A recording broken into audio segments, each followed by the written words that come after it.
अस्सलाम वालेकुम नाज़रीन, प्रोग्राम आप देख रहे हैं हर जाविये से। मैं हूं आपके साथ शीरीन सल्फ़ा। नाज़रीन, आज प्रोग्राम के पहले सेगमेंट में बात करेंगे शहबाज गिल केस के हवाले से। शहबाज गिल का जो बयान है, क्या तहरीक इंसाफ को इस बयान से अलहदगी इख्तियार कर लेनी चाहिए? प्रोग्राम के दूसरे सेगमेंट में बात करेंगे। गुज़श्ता रात ही पेट्रोल में कीमतों पर इजाफे के हवाले से ऐलान किया गया।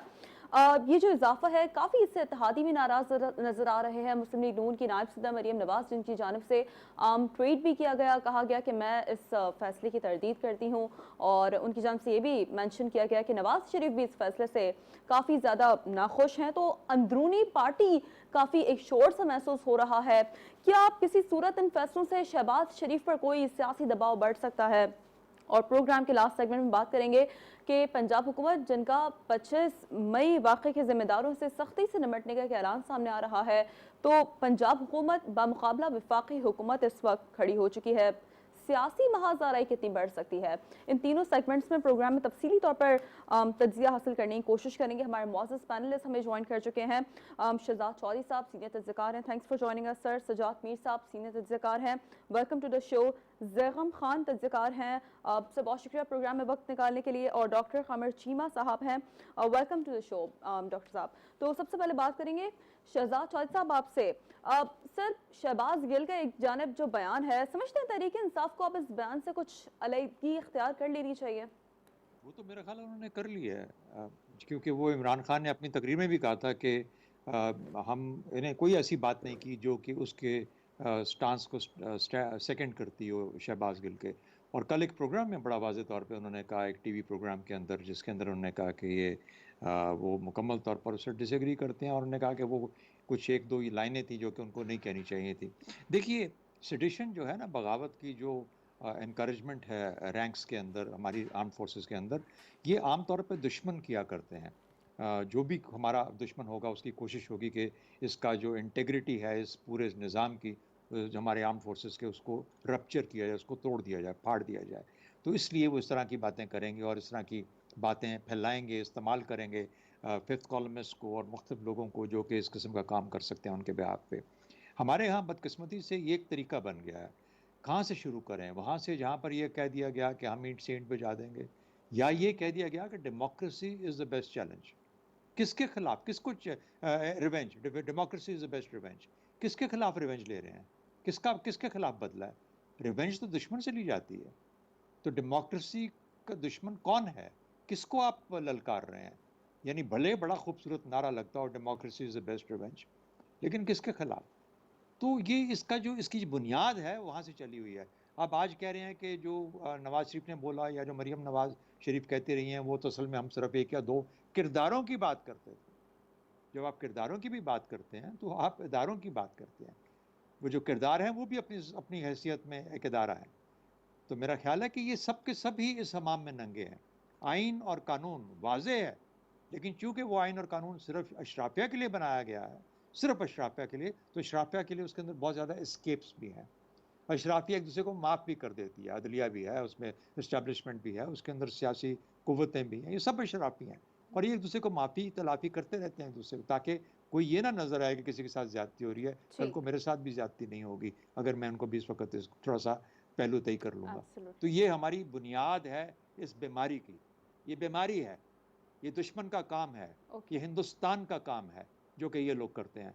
जी। तो अगर थोड़े से अपने-अपने गिरेबानों में झाँक लें, तो ये पूरे के पूरे सारे इस्तेमाल में नंगे हैं। एक शहबाज गिल आज आपके कंट्रोल में आ गया, क्योंकि आप साबित करना चाहते हो, पीटीआई को बंद करना चाहते हो, इमरान खान को तबाह करना चाहते हो, लेकिन थोड़ा अपने घर के अपनी मंजे के नीचे डाँग मारो, वहाँ से भी 3-4 निकल आएँगे।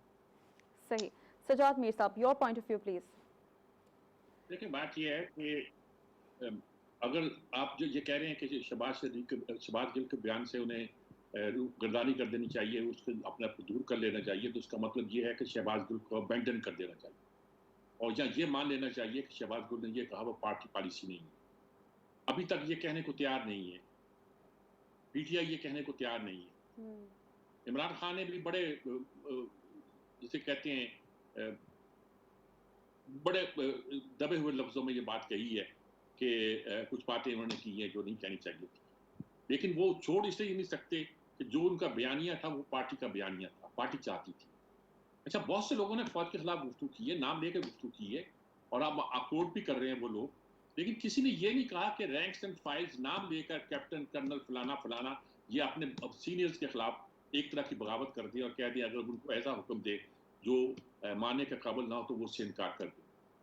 ये बात कभी किसी ने नहीं कही। एक आध मिसाल 25-30 साल पुरानी मुझे याद है, लेकिन उस मिसाल में भी कोई गलतफहमी पैदा हुई थी और इसके नतीजे के तौर पर मैनेजमेंट ने बड़ी सख्त एक्शन लिया था और बहुत लंबे तक लिया था, बड़ी मुश्किल से कायम हुए थे, क्योंकि फौज नहीं चाहती यूनिटी ऑफ कमांड के खिलाफ कोई ऐसी बात की जाए जिससे शहजाद चौधरी साहब बिल्कुल ठीक कह रहे थे, इससे बगावत की बू आती।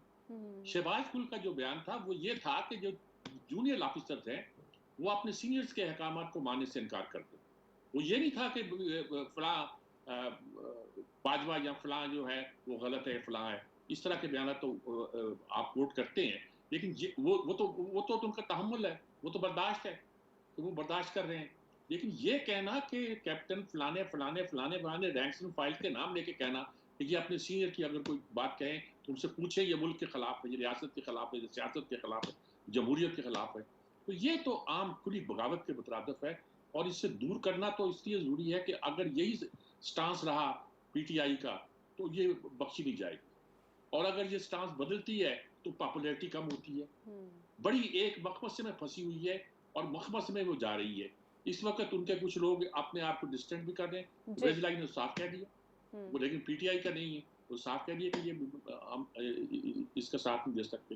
कोई जी होश शख्स जो है इस किस्म के बयान को जस्टिफाई नहीं कर सकता। ये कह नहीं सकता कि फलां भी बोलते रहे खिलाफ, फलां भी फौज के खिलाफ बोलते रहे, फलां भी बोलते रहे, फौज होती है, लेकिन बगावत का खाना नहीं। ठीक ठीक। ज़ैगम खान साहब समझते हैं कि तहरीक इंसाफ को इस बयान से अलहदगी इख्तियार कर लेनी चाहिए? तहरीक इंसाफ को न सिर्फ इस बयान से अलहदगी करनी चाहिए बल्कि इससे पहले सैकड़ों इमरान खान के जो बयान हैं उनसे भी अलहदगी करनी चाहिए। देखिए अभी जो सेडिशन की बात हुई, सेडिशन सिर्फ ये नहीं होती कि फ़ौज के रैंक एंड फाइल को आप क़यादत के ख़िलाफ़ उकसाएँ। जब आप पूरी फ़ौज को सिविलियन हुकूमत के ख़िलाफ़ उकसाते हैं वो भी साजिश होती है।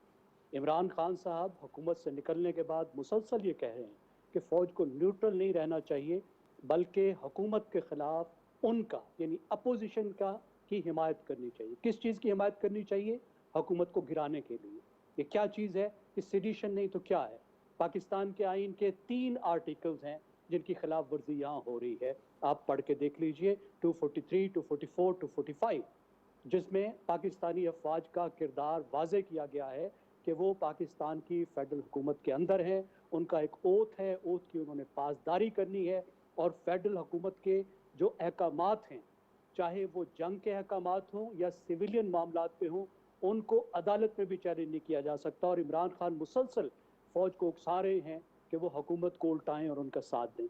ये भी सेडिशन है, इससे पहले हटना चाहिए, इसलिए कि वो इमरान खान है, इसलिए कि पूरी फ़ौज के बारे में आप बात कर दें तो कोई बात ही नहीं है अगर आप खिलाफ बात कर रहे हैं मुंतखब हुकूमत के।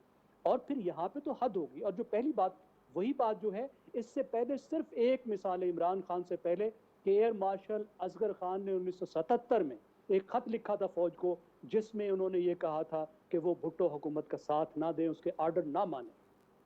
और कितना अरसा हो गया इस बात को आप अंदाज़ा लगाइए। और इस दरमियान में कोई ऐसी मिसाल नहीं मिलती कि किसी लीडर ने बाकायदा तौर पर फ़ौज को मुंतखब हुकूमत के ख़िलाफ़ उकसाया हो। ये इमरान खान कर रहे हैं। और अब ये साहब क्या कर रहे हैं, ये कह रहे हैं कि आप कर्नल्स कू करें। ये कर्नल और ब्रिगेडियर जो हैं ये इकट्ठे होकर फ़ौज में ही एक कू कर दें अपनी आला क़यादत के खिलाफ। क्या बचेगा उसके बाद ये मुल्क? अगर मुल्क में फ़ौज में ये मामलात होंगे, ये बिल्कुल, ये दोनों पोजीशंस टोटली अनएक्सेप्टेबल हैं। और बड़े एहतराम के साथ मैं शहजाद साहब से इत्तफाक नहीं करता, किरदार इदारे नहीं होते।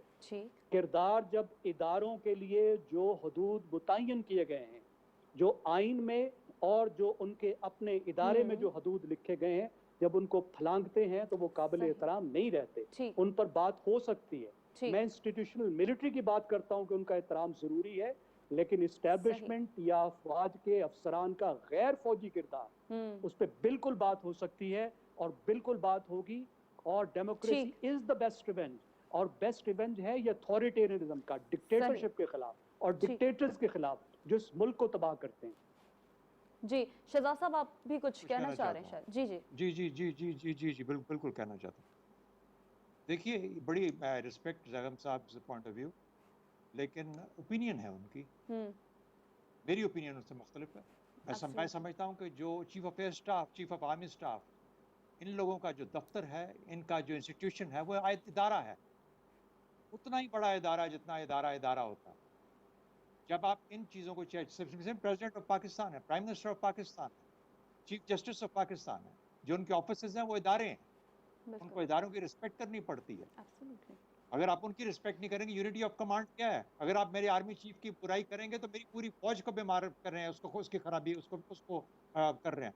तो मेरा ख्याल है कि यही बीमारी है हमारे यहाँ, यही बीमारी। ये कहा जा रहा है कि वहां से हट के इधर चले गए, आप मुझे बताइए ये गवर्नमेंट आई कैसे? तो इसलिए मेरा ख्याल है कि हमें थोड़ा सा जरा अपने अंदर भी झांकना चाहिए और देखना चाहिए कि फौज को कहाँ किस ने खराब किया और इस्तेमाल किया, including Imran Khan, including this week, वो भी है, सब के सब कौन जाते हैं उनके पास, फौज के पास, अपनी हुकूमतें बनवाने के लिए। मेरा ख्याल है अगर ये अपने दायरे में रहेंगे तो वो भी अपने दायरे में रहेंगे। मेरा ख्याल है कि हमें इतनी आसानी के साथ उसको नहीं जाने देना चाहिए। ये बिल्कुल जो इदारों की रिस्पेक्ट है, इदारों की रिस्पेक्ट होगी, उसके बाद पाकिस्तान की रियासत की रिस्पेक्ट।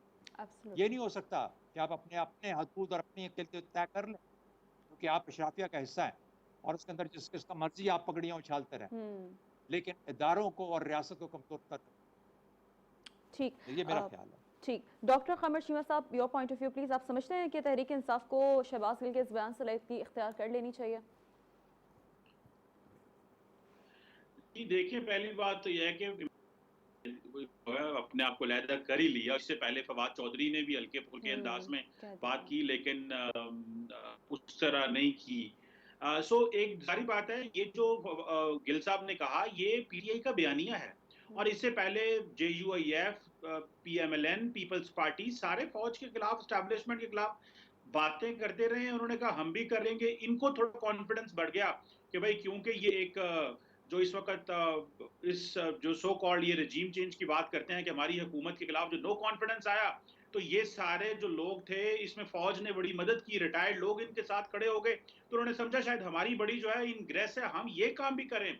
तो बेसिकली तो ये एस्टैब्लिशमेंट के ऊपर प्रेशर डालना चाह रहे थे, उनको कन्विंस करना चाह रहे थे, और ये with rank and file opinion mobilise करना चाह रहे थे, जिसमें वो सारी बातें एक्सपोज हो गए हैं और ये कट लग गया है। लेकिन जारी बात है, ये बात यहाँ पे खत्म नहीं होगी, और ना ही ऐसा है कि रैंक एंड फाइल जो है वो समझता होगा कि उनको नहीं पता क्या करना, उनको पता है कि यूनिटी ऑफ कमांड को फॉलो करना है। सो एक तो पीटीआई को डिस्टेंस भी कर लेना चाहिए, और एक एस्टैब्लिशमेंट को भी बात समझनी चाहिए कि ये जो इतना खुल खिला के बातें होनी शुरू हो गई हैं, ये क्या पाकिस्तान की नेशनल यूनिटी के लिए अच्छी हैं? इतना तो हमें भारत नुकसान नहीं पहुंचा रहा, और आपको पता है भारतीय मीडिया तो आजकल पाकिस्तान पे बात भी नहीं करता। उनको पता है ये आपस में लड़ रहे हैं, ये रोजाना शाम को बैठ के अपनी फौज को और अपनी अदलिया को और अपने अदारों को गंदा कर रहे हैं। हमें क्या करने की जरूरत है? सो इस वक्त तो हमें दुनिया समझती है कि सिर्फ तमाशा देखा जाए इनका, और ये तमाशा लगा हुआ है और सबने लगाया है।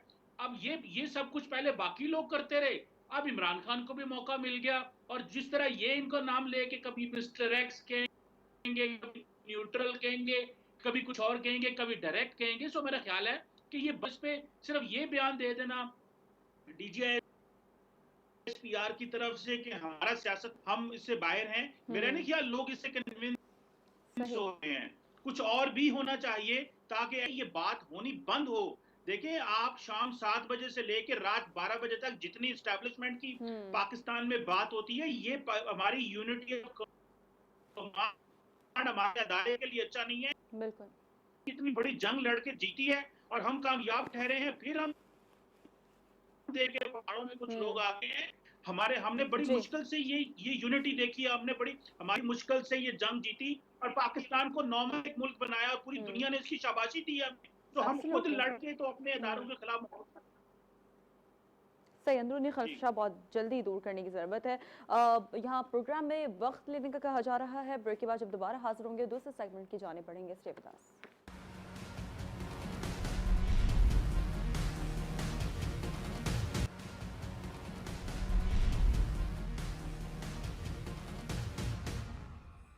वेलकम बैक नाज़रीन। प्रोग्राम के दूसरे सेगमेंट में हम कुछ बात करेंगे कि महंगाई के मारे अवाम पर एक बार फिर पेट्रोल बम गिरा दिया गया है। पेट्रोल की कीमतों में इजाफा देखने में आया है। इत्तेहादी भी नाराज हैं और खासतौर पर अंदरूनी पार्टी भी काफी शोर महसूस हो रहा है।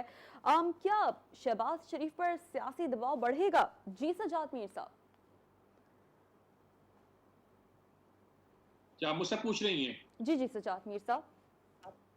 जी, अच्छा, बात ये है, कहने की है कि मुझे ये बात बड़ी अजीब और गरीब लगी है कि मरियम नवाज ने बयान दिया कि वो इससे इत्तफाक नहीं करती, जी।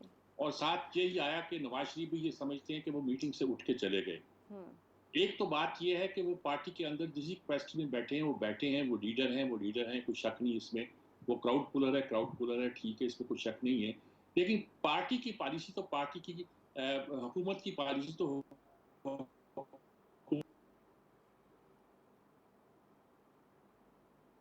हैं या उसके कुछ स्पोर्ट्स पर्सन है, वो बयान देंगे तो उससे बड़ी कंफ्यूजन पैदा होगी। इसका फायदा उठाते हुए आसिफ जरदारी ने भी रंगे हाथों ये कहना शुरू कर दिया कि महंगाई का बम गिराने से मैं खुश नहीं हूँ। भाई फिर आप बताएं आपने करना क्या है, आपने तय क्या करना है? यानी या तो हम समझ लें कि IMF के साथ आप खेल खेल रहे हैं, या हम आप समझे कि आप लोगों से पॉपुलर होने के लिए ये बयान दे रहे हैं, और हुकूमत के लिए कोई और ऑप्शन अगर आपके पास है, अगर नवाज शरीफ के पास वो डार साहब बैठे हुए हैं, इसाक डार साहब, अगर उनके पास ऑप्शन है तो बता दें, बयान कर दें कि इस तरह कर दिया जाए। एक सोच समझकर हुकूमत जो है एक ऑप्शन को इख्तियार करती है और आप उसकी बैकिंग कर रहे हैं, और बैकिंग करने की बजाय आप एक उस पर बयान दे देते हैं, तो ये बुरी बयान। और मुझे यकीन है, मुझे लगता यही है कि तेल की कीमतें कम हो रही हैं, तो अगले महीने जो दिन आएगा तो उसमें IMF का दिन भी गुजर चुके होंगे, तो शायद हम ड्रास्टिकली चेंज करें, 10-12 रुपए का फर्क डाल दें और फिर वाह वाह होनी शुरू हो जाए। तो सूरत हाल ये है कि ये सारी बातों के बाद ये पार्टियां जो इत्तेहाद की सूरत में बैठी हुई हैं, इन्हें सोच समझ के बात करनी चाहिए। पिछली बार हुआ था कि वो उठा दिया जाए, उनसे टैक्स उठा दिया जाए, मरियम ने कह दिया था। भाई आप कौन होती है कहने वाली? ठीक। और आप डिमांड करने वाली कौन होती है? मैं इन लोगों को शायद हूँ, मैं ये समझा जाता हूँ कि मैं शायद उनका हामी हूँ, लेकिन ये बात एक समझने की है कि इस तरह के बयान देने का फायदा क्या होता है? आप पॉपुलैरिटी स्टार्ट करने के लिए दे रहे हैं, ये मुनासिब नहीं। आपको हुकूमत की बैक करनी है, बैकिंग करनी है अगर आप हुकूमत के साथ हैं, और फिर हुकूमत के को अपने अंदर बैठ के समझा दें। ठीक ठीक। ज़ैद खान साहब, your point of view please. देखिए, एक बात तो तय है कि पाकिस्तान इस वक्त पेट्रोल पे सब्सिडी देने की पोजीशन में नहीं है। हमारा जो साल अभी ख़त्म हुआ है उसमें बजट का खसारा 5,500 अरब रुपए था, जिसमें एक बहुत बड़ी वजह पेट्रोल की सब्सिडी थी, और ये सारी रकम हमें कर्ज लेनी पड़ती है, और अब हमें कर्ज देने को भी कोई तैयार नहीं है। और दूसरा, हमारा जो सर्कुलर डेट है वो 4,000 अरब रुपए पर पहुँच चुका है, तो ये तो बहुत अहम बात है। और इस वक्त सवाल ये है कि पिछले जो 15 दिन हैं, जिस 15 दिन की बुनियाद पर पेट्रोल की कीमतें बढ़ाई गई हैं, उसमें बज़ाहिर आलमी मार्केट में पेट्रोल की कीमतें भी कम हुई और पाकिस्तान के रुपए की कीमत में भी इजाफा हुआ। पहले तो मिफ्ता इस्माइल साहब को हमें समझाना चाहिए कि ये किस तरीके से ऐसा हुआ है कि जब ये 2 इंडिकेटर्स पॉजिटिव हुए हैं तो उसके बावजूद पेट्रोल की कीमत कैसे बढ़ी है। वो ये कह रहे हैं कि उन्होंने कोई नया टैक्स नहीं लगाया, कोई इजाफी आमदनी इससे नहीं की। अगर नहीं की तो आखिर उसकी क्या वजह है? क्या वो सर्कुलर डेट को रिलीव करने के लिए वसूल करना चाह रहे हैं? क्या करना चाह रहे हैं? उनको एतमाद में लेना चाहिए। और मैं बिल्कुल इत्तफाक करता हूँ इस बात से कि मरियम नवाज़ का कोई काम नहीं है। आप ये स्टेप ज़ाहिर है आपके ही मिनिस्टर ने लिया है, मिनिस्टर इंडिपेंडेंटली नहीं ले सकता, ये एक पॉलिटिकल फैसला होता है, और आपके लिए इस वक्त ये मुमकिन भी नहीं है कि IMF के साथ जो एग्रीमेंट किया है इस स्टेज पे उस पर स्टेप बैक करें। और स्टेप बैक वैसे भी नहीं करना चाहिए, IMF ना भी हो तो आपको वो काम नहीं करने चाहिए जिसकी वजह से पाकिस्तान की मईशत जो है वो मुसीबत में फंसती है। सही, ठीक है। डॉक्टर कमर शीमा साहब, your point of view please. आप समझते हैं कि शहबाज शरीफ पर सियासी दबाव बढ़ सकता है इस फैसले के बाद?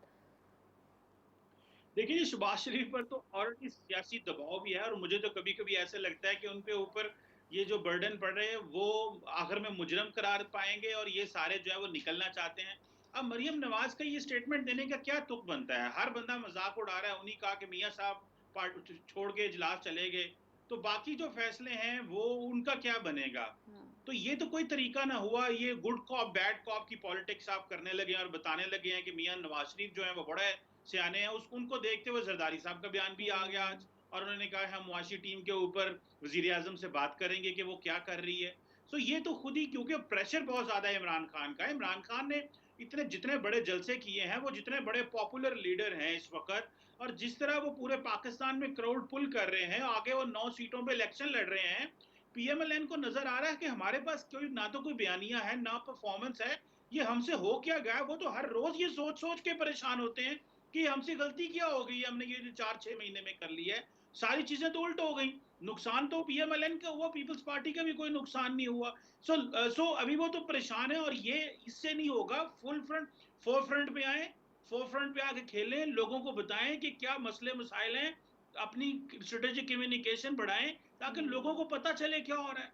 आप एक अनइलेक्टेड पर्सन मुफ्ता इस्माइल आके लोगों को बताएगा कि भाई क्या हो रहा है, इलेक्टेड रिप्रेजेंटेटिव का क्या काम है।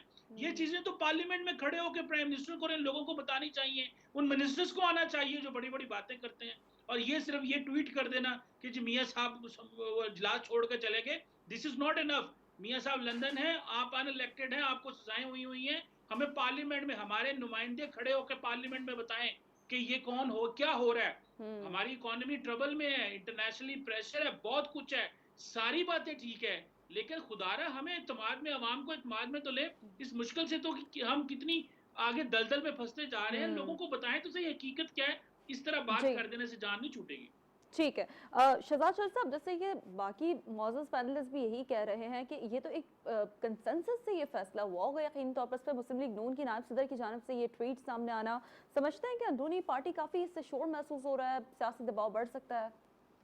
देखिए, वो प्रेशर की तो बात की गई, मैं उसके ऊपर आता हूँ, लेकिन क्या शहबाज शरीफ और मिफ्ता इस्माइल बेचारे वो दोनों अपनी हैसियत में ये फैसला कर सकते थे? किसी तरीके से भी फैसला कर सकते थे ये?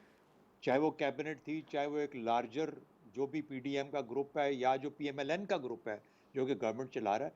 तो और दूसरी बात, मियाँ साहब लंदन के पेट्रोल की कीमतों की फिक्र करें, यहाँ की उनको क्या फिक्र है? तो मुझे नहीं समझ आती मियाँ नवाज शरीफ साहब का इसमें कैसे उनको उनकी जगह बनती है इस बात के अंदर आने की। मेरा ख्याल है कि बिल्कुल मेरे साथियों ने बिल्कुल सबने सही कहा। देखिए, सिवाय रेटरिक के, सिवाय ड्रामे के, सिवाय पॉपुलिस्ट पॉलिटिक्स के और कुछ भी नहीं है। और उसकी वजूहत जो भी हों, ये एक असल में तो मतलब ड्रिवन है बाय रेवेन्यू। पिछले दफ़ा जब आपने कीमतें कम की तो आपने 16 रुपये या 15-16 रुपये, अगर मुझे याद पड़ता है, कम कर दी पर लीटर। फिर रियलाइज़ किया कि नहीं भाई, अच्छा वो तो पॉपुलिस्ट मेजर हो गया, लेकिन अब हमें रिकवर भी करना है, तो अब इस दफ़ा 6 बढ़ा दी, जबकि दुनिया भर में कीमतें कम हो रही हैं। तो यानी कोई भी चीज़ मैच नहीं करती। असल में हमारे यहाँ ऑयल के इंपोर्ट के ऊपर जितना रेवेन्यू ये हुकूमत कमाती, कोई भी हुकूमत हो वो कमाती है, वो बिल्कुल एक अनपैरेलल्ड किस्म की टैक्सेशन का सिस्टम है, और लेवी और ये और वो और सारा कुछ, और उसी से अपना सारी हुकूमतें अपना रेवेन्यू लेती हैं। तो रेवेन्यू को बैलेंस करना कभी इस तमाशे के साथ, कभी उस तमाशे के साथ, जिस तरीके से डॉक्टर कमर शीमा कह रहे हैं, सामने आए, खुली ओपन सही ऑनेस्ट बात करें, अवाम को बताएं। अवाम पागल नहीं है, अवाम बेवकूफ़ नहीं है, उनको डुगडुगी बजा के लुभाने की कोशिश मत करें। और मेरा ख्याल है ये डुगडुगी बजा के लुभाने की कोशिश की जा रही है। बेचारे शहबाज शरीफ साहब के ऊपर प्रेशर देखें, वो ऑलरेडी बीमार हैं, उनकी कमर में दर्द है, उनको इस किस्म का प्रेशर इंटरनली भी अगर आपने डालना शुरू कर दिया तो क्या करेंगे। लेकिन basically good cop bad cop, good cop जहाँ पे फ़ायदा मिलता है वहाँ गुड कॉप एक साइड हो जाती है और दूसरे को बैड कॉप बना देती है। अब ये तमाशा कितनी देर तक चल सकता है, ये देखने की बात है। Okay, got it. तो तमाम मौजूद पैनलिस्ट की राय आ गई है और यहाँ पर ब्रेक का कहा जा रहा है। ब्रेक के बाद जब दोबारा हाजिर होंगे तो प्रोग्राम के लास्ट सेगमेंट की जानिब बढ़ेंगे। Stay with us.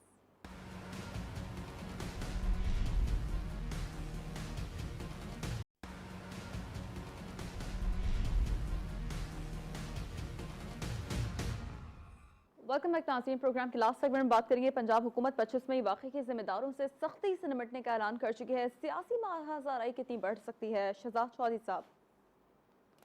ये एक आर्जी बंदोबस्त है जो इस वक्त आपका वफाक में और सूबों में चल रहा है, ख़ास तौर पे पंजाब के अंदर। पंजाब की हुकूमत को कितने माह मिलते हैं अभी तक उनको ये नहीं पता, वफाक के पास कितने माह हैं उनको ये नहीं पता। इस आर्जी बंदोबस्त के अंदर आर्जी किस्म की गुफ्तगू हुआ करती है, मारूजी किस्म की गुफ्तगू हुआ करती है, बिल्कुल फजूल गुफ्तगू भी कई दफ़ा हो जाती है। यहाँ पे हर सिक्का अपना सिक्का चलाने के लिए आता है, और सिक्का क्या है, एक आया, उसने कहा कि बिजली की कीमतें फलाने लेवल तक कम कर दी जाएंगी। एक अभी जो आया ये कि रोजाना चौधरी परवेज इलाही साहब एक ऐलान करते हैं कि आप फलाने की जो तनख्वाह है वो इतनी बढ़ा दी जाएगी, क्योंकि जेब से कुछ नहीं जा रहा। वो जो कुछ है उनको ये नहीं पता, ये सब पॉपुलिस्ट मेजर्स हैं, क्योंकि किसी को यकीन नहीं है कि जो हमारे मेजर्स ये जो होंगे तो इसके बाद क्या हमने जो इलेक्शन में जाना है तो कोई तो हमारा कुछ बने अपने इलेक्शंस की तैयारी के सिलसिले में। तो मेरा ख्याल है कि जिस ये सक्के हैं, सिक्के चला रहे हैं, इनका कोई मानी नहीं है। ये भी एक अपनी पीटीआई की एक ख्वाहिश है, उसके पीछे कर दिया। देखिएगा होगा खाक भी नहीं इस मामले के ऊपर। वही पुलिस वाला है, उसको उन्होंने कल को इस्तेमाल करना होगा किसी और काम के लिए। तो मेरा ख्याल है कि ये बस ऐसे बन की बातें सुनते रहे, और काश के सियासतदान अपना किबला सीधा कर लें और अपनी नीयत को साफ कर लें, तो आपको ये बयान सुनने को नहीं मिलेंगे। ठीक, सजाद मीर साहब, your point of view please. असल बात यह है जी कि परवेज इलाही साहब जो हैं उनकी बिल्कुल ऐसी टसल है जैसी कि मुस्लिम लीग नून की और पीपल्स पार्टी की है। पंजाब में खास तौर पर वो अपना राइवल समझते हैं मुस्लिम लीग नून को, और ये कहा जाता है कि मुस्लिम लीग एक हो जाती अगर सिर्फ ये कि उनके भाई जो हैं वो इस मामले को डील करें। परवेज इलाही से वो खुश नहीं थे, लेकिन ये कि वो बुग़्ज़ तो मौजूद रहता है उनके यहाँ भी, और ये बुग़्ज़ वफाक में मौजूद होगा, शहबाज शरीफ के यहाँ भी होगा, और उनके यहाँ भी इस तरह की बात पाई जाती होगी। लेकिन इससे क्या होता है, आप वही पुलिस अफसर थानेदार बना देते हैं, वही एसपी बना देते हैं, उसका एसपी उधर कर देते हैं, उधर का, उससे क्या फर्क पड़ता है? देखिए, वर्दियां आदमी नहीं होती, थानेदारी भी जात है प्यारे। वो किसी ने कहा था कि वर्दियां आदमी नहीं होती, थानेदारी भी जात है प्यारे। तो बात ये है कि ये बड़ा आप समझते हैं कि ये आपके कहने पर यूं कर लीजिए, अब कर लिया जाएगा तो इसका मतलब डिसिप्लिन खराब करेंगे। परवेज इलाही की मैं हमेशा हमायत करता रहा हूं कि ये एक अच्छे वजीर आला थे, और इन्होंने मुशर्रफ के जमाने में मुशर्रफ के अंडर रहते हुए पंजाब को बहुत अच्छी तरह रूल किया। ठीक, कुछ इमरान खान टेक्निकल एरर्स के साथ पंजाब को लेकर चले। लेकिन ये ठीक, सजाद साहब, कुछ टेक्निकल एरर्स की वजह से आपकी आवाज हम तक नहीं पहुंच पा रही है। वफाक का मामला ये है कि वफाक को इतनी उलझा हुआ है कि उससे निकलना भी शायद उसको मुश्किल लग रहा है। जो बताया आपके पास वक्त कम है, इसलिए मैं इतनी बात करता हूं। ठीक, बहुत शुक्रिया। ज़ैगम खान साहब, your point of view kindly. देखिए, जो ब्यूरोक्रेसी होती है वो स्टेट का एक परमानेंट स्ट्रक्चर होता है, और उनका ताल्लुक स्टेट से होता है, वो किसी हुकूमत के उस तरह से मातहत नहीं होते। लेकिन यहाँ पे हमारे यहाँ मुसलसल हर हुकूमत की ये ख्वाहिश होती है कि वो ब्यूरोक्रेसी को, सिविल सर्विसेज को पोलिटिसाइज करे और अपने फ़ायदे में इस्तेमाल करे।